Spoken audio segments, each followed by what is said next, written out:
بسم الله الرحمن الرحيم. والحمد لله رب العالمين. الحمد لله الذي علا فقهر، والحمد لله الذي بطن فخبر، والحمد لله الذي ملك فقدر، والحمد لله الذي يحيي الموتى ويميت الأحياء وهو على كل شيء قدير. تعجيلا لظهور صاحب الأمر والزمان، عطروا أفواهكم بالصلاة على محمد وآل محمد.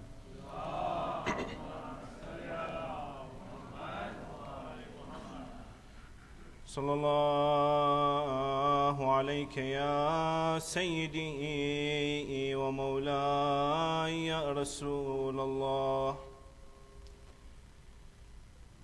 صلى الله عليك يا سيدي ومولاي يا أمير المؤمنين.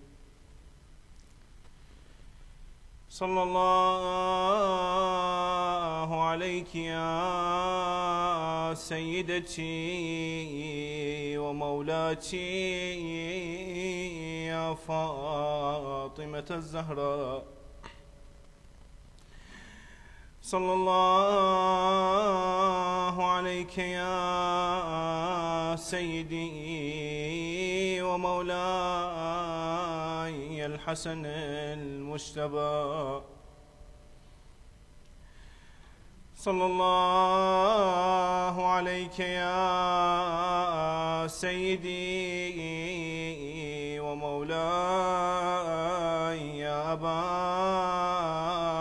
عبد الله. صلى الله عليك وعلى الأرواح التي حلت بفنائك يا رحمة الله الواسعة ويا باب نجاة الأمة. اللهم صل على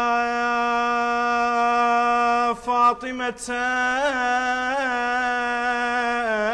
وأبيها وبعلها وبنيها والتسعة المعصومين من ذرية الحسين. Oh my Lord, send your blessing upon Lady Fatima and upon her father, Prophet Muhammad, and upon her husband, Imam Ali, and upon her sons, Hassan and Hussein, and upon the 9 Imams, sons of Hussein. Everyone, let's visit Imam Hussein. Assalamu ala al-Hussein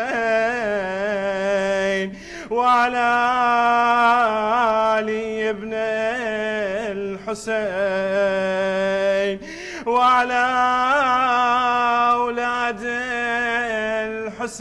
الحسين وعلى أصحاب الحسين. يا حسين يا غريب، يا حسين يا مظلوم، يا حسين يا شهيد. Oh Hussein, oh stranger, oh Hussein, oh praise, oh Hussein, oh mercy.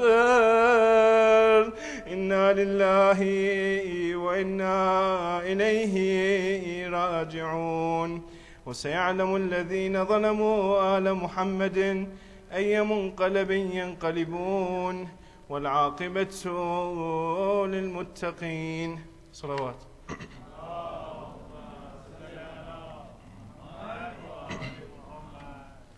Respected brothers and sisters, Assalamu alaikum wa rahmatullahi wa barakatuh. At the beginning, I would like to thank all the members of the Idara of Ja'fariyah and all those who coordinated this program for giving me the honor and the blessing to join you during these nights of remembrance, the remembrance and the commemoration of the days of Ashura, the days of Muharram, the days that we lost this great man, the day of this tragedy, the tragedy of our beloved Imam al-Hussein alayhi salam. Brothers and sisters, we continue with our programs during Muharram. For every weekend or for every day, depends on the communities and the cultures, we remember Imam Hussein. We remember these days and the day of Ashura for one main goal, to make sure that the message of Imam Hussein is a successful message. The goal and the aim of Imam Hussein is a successful goal and successful aim. The reason that he went and took his family and he left Medina, he went to Mecca, then from Mecca he went to Karbala, and the day of the tragedy and what happened, there was a main reason. Imam Hussein himself, during the way and until the day of Ashura, and during the day of Ashura, many times he emphasized on a very important point. He emphasized on the Islah, the reform, and the nation of his grandfather, Prophet Muhammad sallallahu alayhi wa alihi.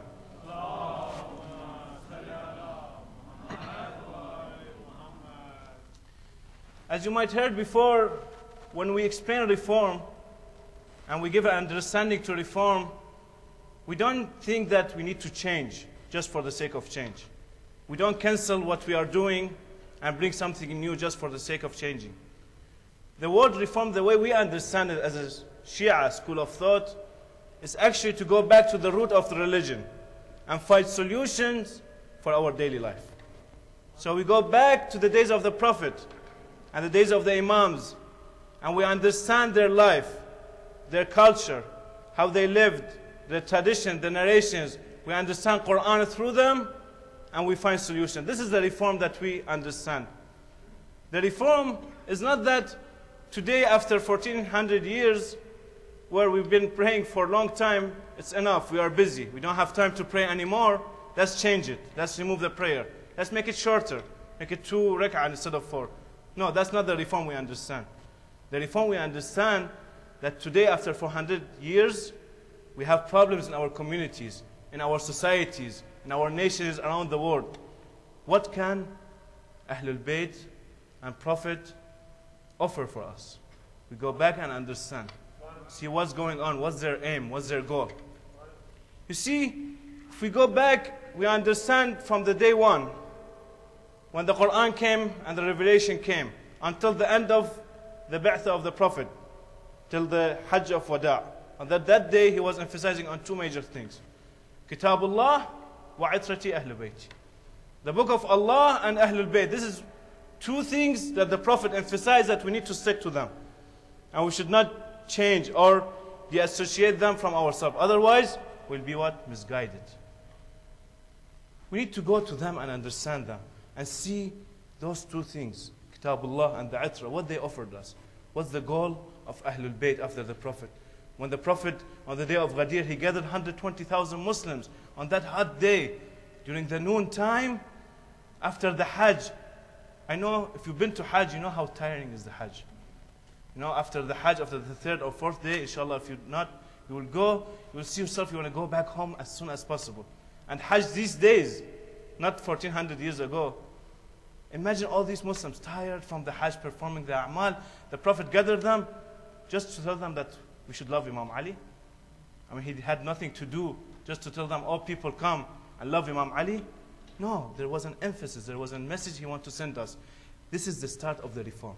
This is the root of Islam that we need to go back and return and understand. So what? So we can find solutions to our daily life. He was what? Connecting Imam Ali to the Quran. He was giving us solutions. Now, we know Ahlul Bayt. We see this 12 Imams, all their daily life, through the narrations they give us, through different things that they offer us. We ask ourselves the question, what was their main goal? What was the reason that they were sent to us? Why? Is it to establish just an Islamic government? Some say the Imams and the Prophethood came to establish a society, an Islamic government, and rule the people. It's a very interesting and nice idea, because we believe that Islamic government, if the ruler is the Imam Ma'soom or the Prophet himself, it's a government of justice. So they limit the goals of the Imams and the goals of the Prophet to what? To be a leader, religious leader and a governmental leader. He's the head of the government, head of the state, and this is the goal of the Prophet. And this is their limitation. That's it. Allah subhanahu wa ta'ala sent them to what? To spread the justice among the people through what? Through governments. But is that true? Is that the only mission of the Imams and the Prophet? Are they just limited to this? Because if they are, it means they failed. Yes, they failed. If the only thing that they had to do is to govern, they failed. The day that the Prophet died, who took the government? Not Imam Ali. The first and the second and the third. Then Imam Ali took for a while. After the death of Imam Ali, none of our Imams took the government anymore. That's it. Some people with their limited mind try to explain the movement of Imam Hussein that he went out to what? To gain the governance again. He went to what? To fight Yazid. So he goes away from the government and he stepped in his place and he governed the people. But no, brothers and sisters, there was something beyond this. You see, we during these times, during the occultation of our beloved Imam al-Mahdi, Ajjallahu ta'ala Farajahu al-Sharif,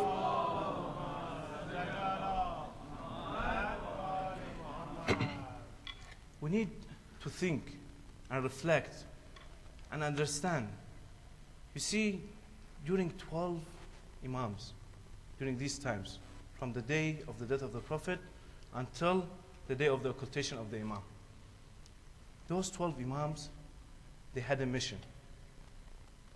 If we go and perform a study and study their lives and understand from the narrations that what was the main goal of these Imams, what they were trying to do, we find a very interesting phenomenon. We see all of them, starting from the Prophet, they are preparing for a return. The Holy Book of Quran says in an incident with the Prophet that the kuffar, they come to the Prophet and ask him, bring another miracle. They ask him for a miracle. And they say, if you bring another miracle, what? We will believe, beside the Quran. The Prophet answers them, very interesting. Allah subhanahu wa ta'ala ordered the Prophet to answer them. To answer them, first of all, the unseen is something that is related to Allah subhanahu wa ta'ala, and you don't know about the unseen.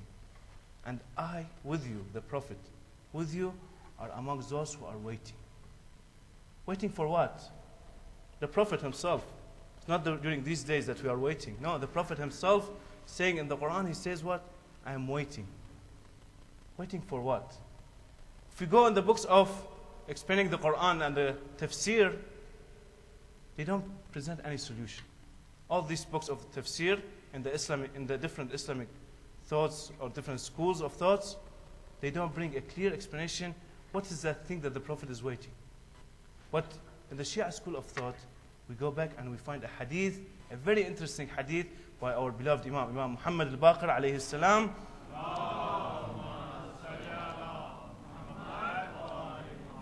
He says the thing that the Prophet is waiting, and it's mentioned in this verse, is قائم آل Muhammad Ajjallahu ta'ala Farajahu al-Sharif.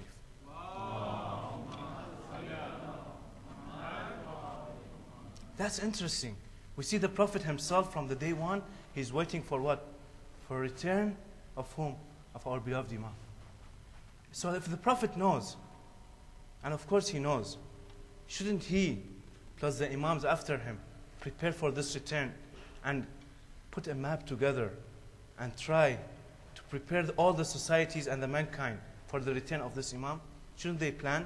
We believe they plan for long term. They don't plan for the short term, right? If we, the human beings, in our daily life and businesses, we go and sit together and put a strategy together for 10 years and 20 years, I'm sure the Prophet, with his knowledge, with his level, and the Imams will do the same. They will put a long-term mission. And they know, because the Prophet was waiting. And the Imams, they say the Prophet was waiting, and they are waiting for this, return. So what they were doing? They didn't seek government. We see them all, they didn't seek government. Even Imam Ali alayhi salam. Imam Ali during that time, after the third Khalif died, he didn't go and say, I am the Khalif. All the people, because of what they saw from the Khalifs, they went to Imam Ali because they know him. They know he's a just person. They asked him, they begged him to come and be a Khalif, and be the governor, or the governor. After he saw all the people asking him, he accepted. So, they didn't seek government. All of them, they tried to prepare for the return. Now, they know that this is going to come. The occultation of the Imam will come. And this phenomenon is not a new phenomenon.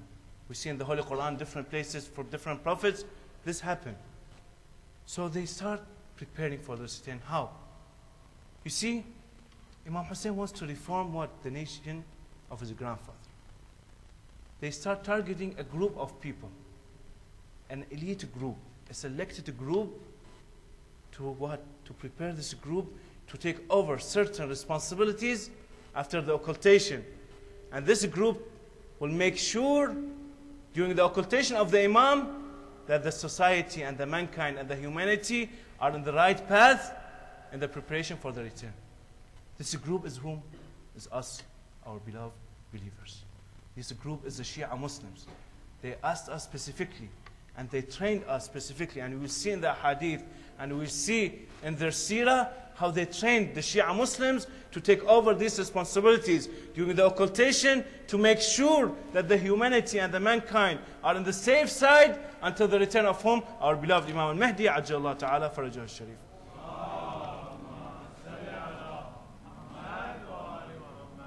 Among these responsibilities are few major responsibilities.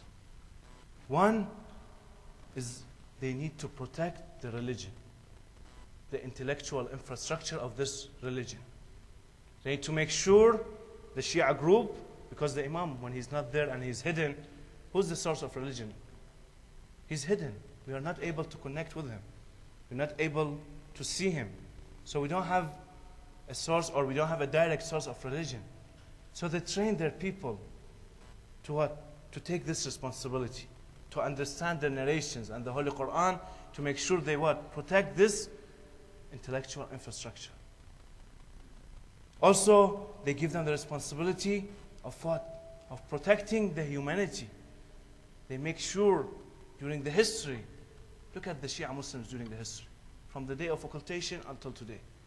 All the time, they are what? Moderate people. They made sure the humanity, they proved to the humanity that they are moderate, and this is the path that the humanity needs to take. They weren't extreme at all. They weren't what? People that they reacted to what occasions. No, they took the straight path, they were moderate. They taught the humanity how to be moderate. This is our responsibility. This is what our beloved Imams asked us to do.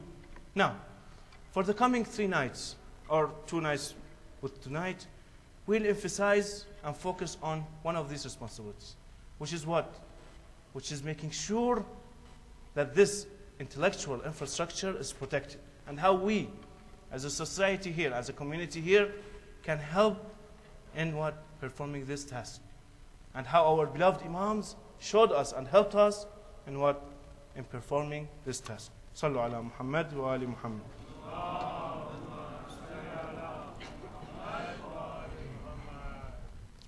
You see, brothers and sisters, Ahlul Bayt, they tried all the times preparing their companions for what? Protecting this religion from being misguided. All the time. During all the Imams.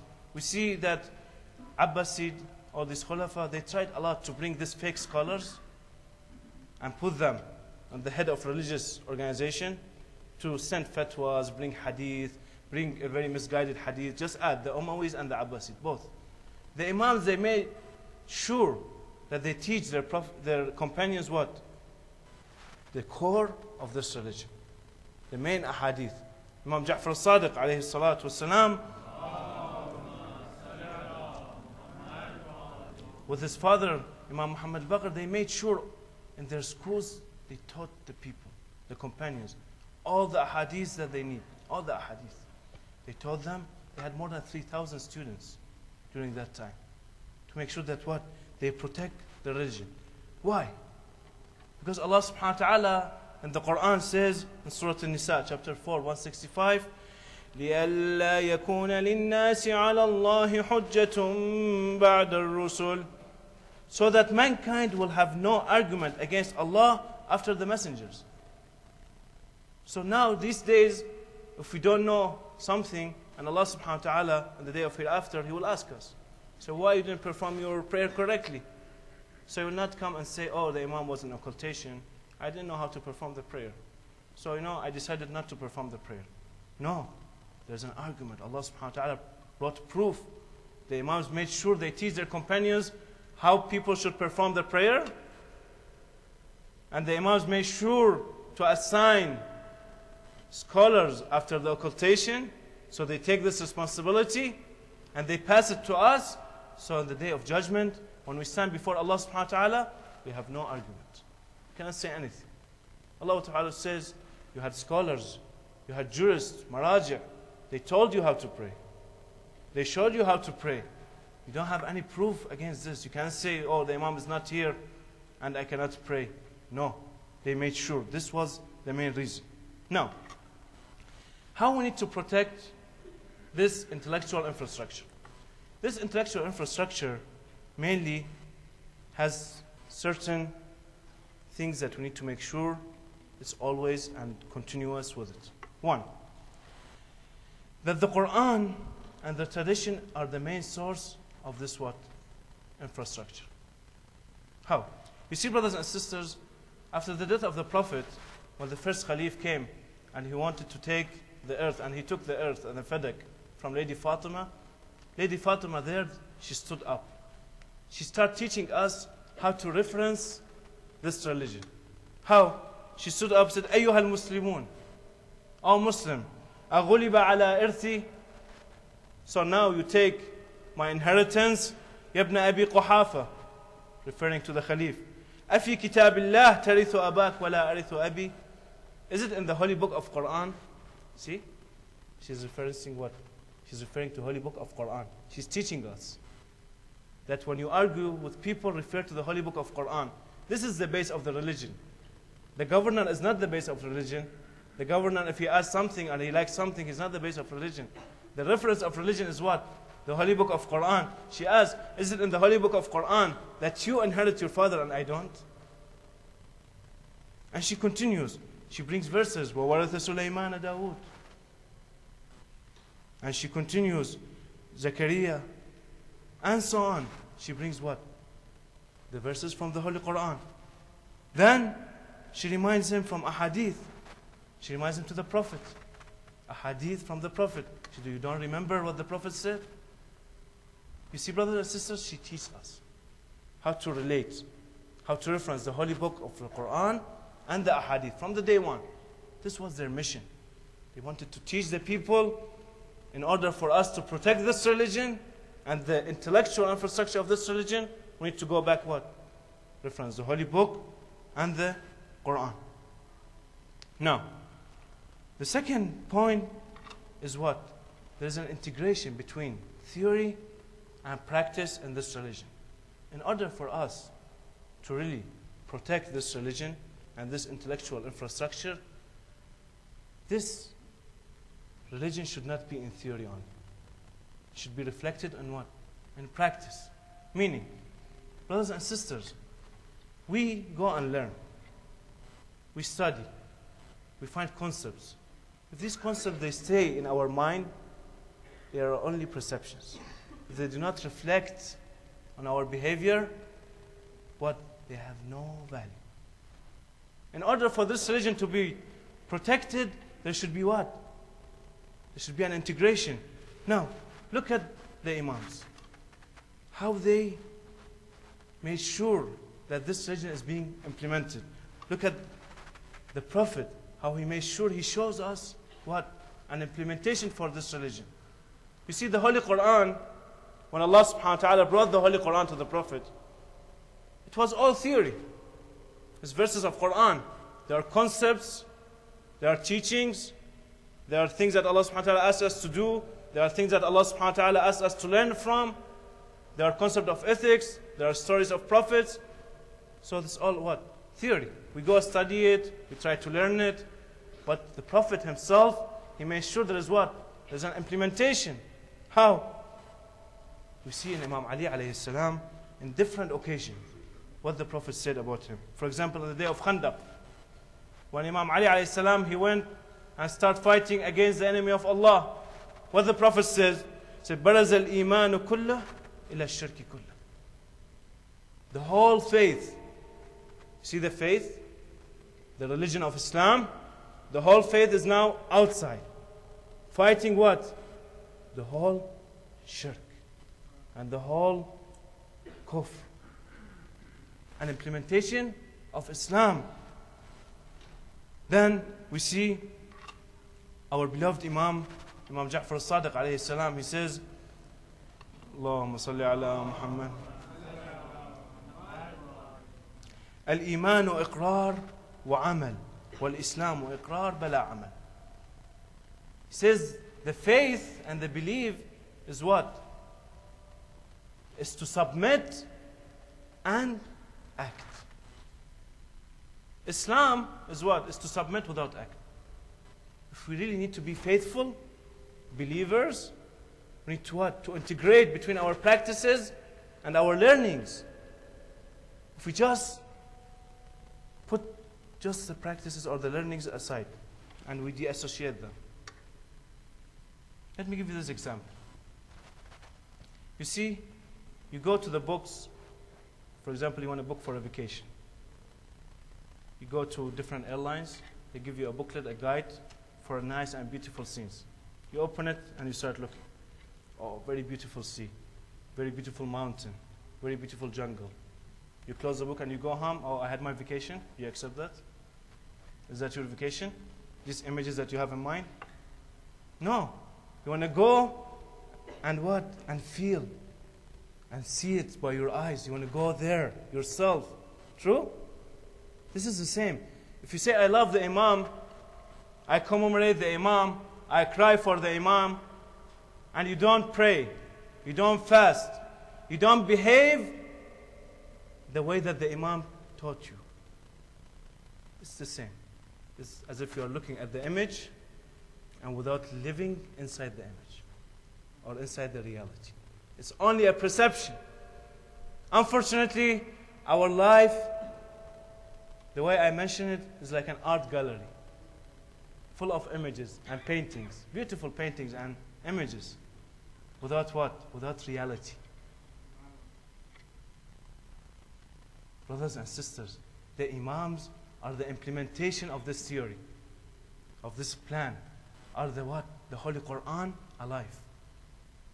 So we need to make sure, in order for us to protect this religion, after that we know what is the theory. The theory is what? In the Quran and the narrations. We need to make sure that what? We practice this theory. We need to make sure we bring it outside. So it's reflected in our behaviors, the way we talk, the way we study, the way we work. Imam says, Imam Ja'far al-Sadiq alayhi salatu wasalam,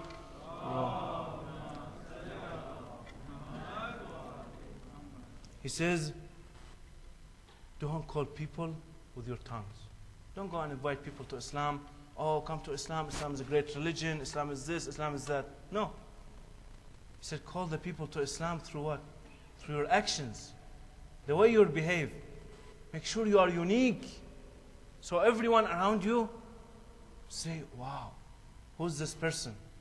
They will tell him, he's what? He's a student and he's a follower of Ja'far al-Sadiq alayhi salatu wassalam. We are Ja'faris. Why? We are called Ja'faris not in theory only. We We should reflect this in our practice, in our daily life.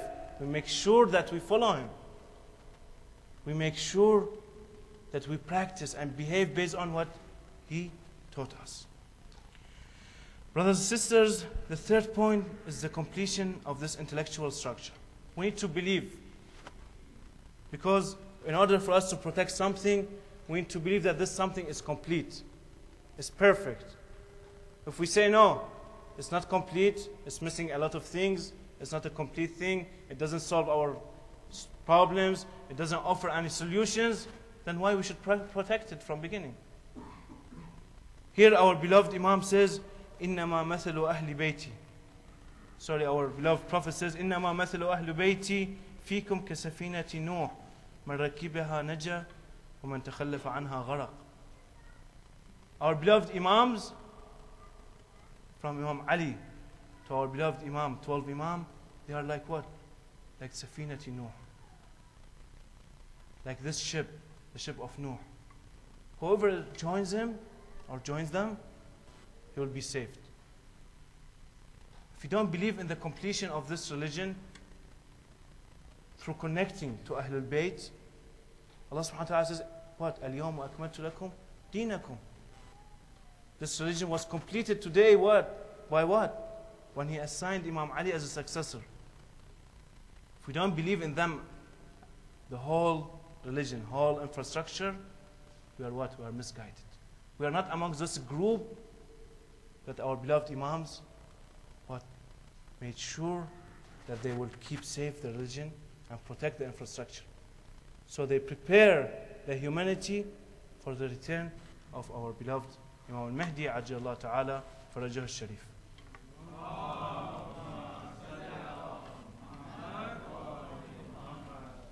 You see, brothers and sisters, our beloved Imam Hussein and his companions, they were amongst those group, the Shia. They wanted to make sure that this religion, the intellectual infrastructure of this religion is what? Is protected. Imam Hussein, when he saw Yazid, this person, this Mal'un, the enemy of Allah, fighting, making sure that the Islam is being misguided, that this religion is going to be deassociated from its root, he wanted to what? To create the reform, to make sure that we remember and we return to what? To our original state, to our roots, the roots of Islam, to protect this infrastructure, to protect this religion. The companions of Imam Hussein, they weren't normal people. All of them, look at all of them. They were those people with intellect. Even Hur, who was the enemy of Imam Hussein at the beginning, if he wasn't a man of intellect, he would have stayed what? As enemy of Imam Hussein. He started thinking. He started saying, I believe in the Prophet. I believe in the progeny of the Prophet. I'm in the wrong side. He reflected what? He reflected his belief, and he made sure his belief affect what? His reaction and his actions. He made sure that the Islam is not a theory in his mind. Islam is a practice. So he went what? He went back to Imam Hussein. We see Habib, for example. He's a memorizer of Quran.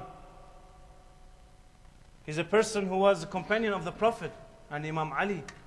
He's a person that he learned from Imam Ali different sciences. When you look at the Habib's life, we see he had a high level of knowledge. All the holy household of the Prophet, they respected him. Lady Zainab, she had a special attention to Habib. Why? Because he was a learned person, he was an intellectual person.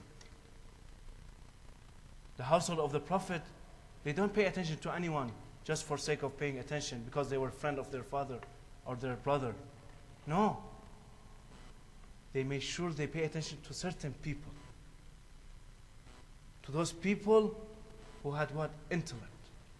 See, brothers and sisters, in the day of Ashura, when Habib, he came out to fight, he started crying.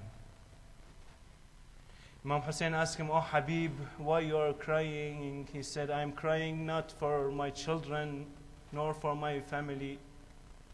I'm crying for that lady standing behind you." Imam Hussein looked on the back. He saw who? Lady Zainab.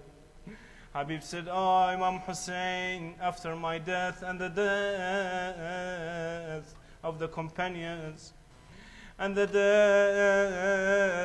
of the holy household and your martyrdom, who's gonna stand with the lady Zainab?"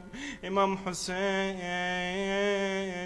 Lady Zainab will be stranger in the land of Karbala. No brother to support her. Abbas will be killed. You will be killed. All the companions in the land of Karbala. Oh, brothers and sisters, what Habib was expecting actually happened. On the day of 10th of Muharram, all the companions of Imam Hussein and the holy households were killed in the land of Karbala. Only the ladies, they were left alone with Imam Sajjad. Imam Sajjad was really sick. The caravan, they took the prisoners, the ladies of the family of Imam Hussein. They say, well, there were more than 30 ladies on that caravan. All the ladies, they took them as slaves, as prisoners. They went in and they took them to Kufa, to Qasr ibn Ziyad, the enemy of Allah. They said, when they reached Ibn Ziyad, Lady Zainab protecting herself so people, they will not recognize her. But you know, this is Lady Zainab. This is the light of the Prophet. This is the strength of Ali. This is the modesty of Lady Fatima. Everyone looked at her. Ibn Ziyad on that moment said, "Who's she?" They told her, "This is Zainab, the daughter of Ali." So Ibn Ziyad, he wanted to hurt Lady Zainab. He wanted to burn her heart. He starts saying, "Alhamdulillah alladhi fadahakum wa qatalakum." Oh, praise to Allah that He killed you and killed your family. The Lady Zainab, that intellectual lady, she stood and said, "Alhamdulillah alladhi akramana bi nabiyhi Muhammad." He said, praise to Allah that He gave us this dignity and honor, that the Prophet is our grandfather. وَطَهَّرَنَا مِنَ الرِّجْسِ تَطْهِيرًا, and He purified us, the holy household, the best purification. إِنَّمَا يَفْتَضِحُ الْفَاسِقُ وَيَكْذِبُ الْفَاجِرُ وَهُوَ غَيْرُنَا. Indeed, the enemy of Allah and the person who is misguided, he is the person who is other than us. قال ابن زياد كيف رأيت فعل الله بأهل بيتك. Ibn Ziyad in that moment, he told Lady Zainab how you saw the act of Allah. He wants to burn her heart, brothers and sisters. He wants to remind her to Imam Hussein. He told her how you saw the act of Allah with your brother and your family. She told him, I saw only the good from Allah. Those are the people that Allah subhanahu wa ta'ala, He wanted them to be murdered in the land of Karbala. So they stood forward and they were killed for the sake of Allah. On that time, Ibn Ziyad, he was angry. He wanted to hurt Lady Zainab. The people stopped him. They told him, this is only a lady. Don't pay attention to her. On that moment, he looked at Imam Sajjad. He told him, what's your name? He said, Ana Ali ibn al-Hussein. He said, didn't they kill Ali ibn al-Hussein? He said, that was my older brother Ali al-Akbar. He said, God Ziyad killed Ali al-Akbar. Imam Sajjad answered him, no, it was the people who killed Ali al-Akbar. Allah just took his soul and he went to the heaven. Then Ibn Ziyad also was angry on that moment. He wanted to kill Zain al-Abidin. Lady Zainab, the protector of this religion, stood forward. She said, no, if you want to kill him, you have to kill me first. She wanted to protect our beloved Imam.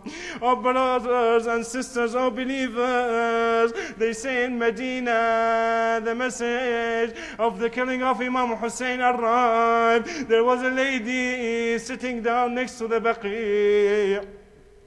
When the messenger came from Karbala, he started saying, oh, the people of Medina, inna lillahi wa inna ilayhi raji'un.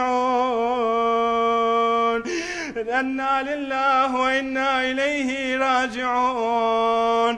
The grandson of the Prophet is killed in the land of Karbala. As he was walking, that lady started asking, who's this person? They told him he's coming from Karbala. He's bringing the message from the Karbala. He said, oh Bish, oh the man of Allah, tell me what happened in the Karbala. Is Hussein alive or he is killed in the land of Karbala? He asked, who's this lady? They answered him, this is al-Baneen. Oh brothers and sisters, that man didn't want to tell her about Imam Hussein. He said, al-Baneen, عظم الله لك الأجر بابنك Ja'far. al-Baneen, your son Ja'far was killed in the land of Karbala. She told him, I didn't ask you about my son Ja'far. I asked you about my beloved Hussein. What happened to him in the land of Karbala? He said, al-Baneen, عظم الله لك الأجر بعثمان. al-Baneen, your son Uthman is killed in the land of Karbala. She told him, oh man, don't hurt my heart. I want to know about my son Hussein. What happened to him in the land of Karbala? He said, عظم الله لك الأجر بأبي الفضل العباس. She started crying on that moment. Oh man, you're killing me. Tell me about my son Hussein. He said, عظم الله لك الأجر بأبي عبد الله الحسين. On that moment, al-Baneen, she fell on the ground crying, وحسينا وشهيدا. Everyone, وحسينا وشهيدا وحسينا وشهيدا. إنا لله وإنا إليه راجعون. وسيعلم الذين ظلموا على محمد أي منقلب ينقلبون. Let's stand up and pray for our beloved Imam al-Mahdi. اللهم صل على محمد وآل محمد.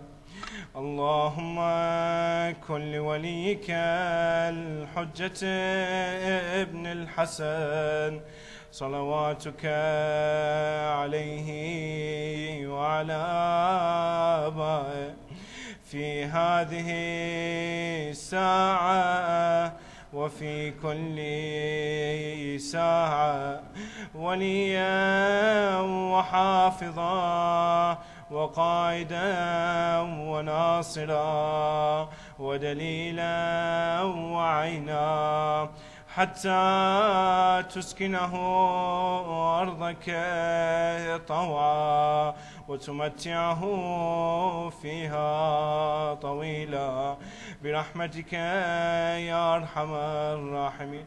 Oh Allah, we ask you for the sake of the 5 Imams and the sake of the 9 Ma'sums. Allahumma salli ala Muhammadin wa ali Muhammad to fulfill our needs, Ya Allah. نسألك يا الله بحق أهل البيت والأئمة المعصومين أن تقضي حوائجنا وترحمنا, أن to forgive us وأن تغفر لنا يا الله.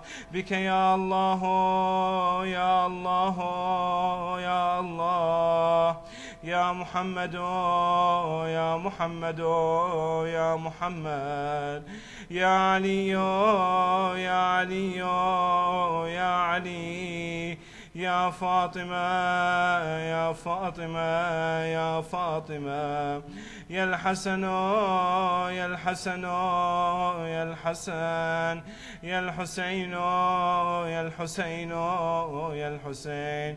اللهم إنا نسألك بحق هؤلاء أن تتقبل منا يا Allah. Oh Allah, accept this letter from us, Ya Allah, and we recite Surah Al-Fatiha and send its blessing to our deceased one. After Allah, salawat ala Muhammad wa ali Muhammad.